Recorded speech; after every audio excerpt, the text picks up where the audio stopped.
কিতা কটা বন্ধু সকল ভালো আসেননি? ওই তো আজকে বাইরেলাম, ছুটির দিন একটু আমরা ঘুরে আইলাম। প্রচুর টুরিস্ট আইসেন, তারপর ছুটি আছে মানুষের সব আইসেন। আজকে ন্যাশনাল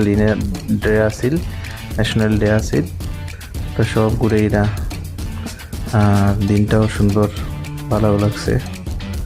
আমরা খাওয়া দাওয়া করলাম, বাইরে ঘুরেইলাম, তো দেখলাম প্রচুর মানুষ আইরা যাইরা, আর আমরাও একটু ঘুরাইলাম আর কি। আর অনেক অতিথি পাখি দেখছি, আসলে ভালো লাগছে।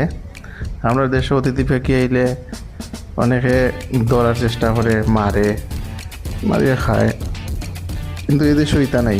এদেশও কেউ করতে পারতো না, মারতে পারতো না, ধরতে পারতো না। ওই তো সামনে করে অতিথি পাখি ঘুরবে, কেউ ধরতো না। তো এটা একটা ভালো জিনিস লাগছে আমার কাছে, এটি আর কি আপনারা শেয়ার করলাম।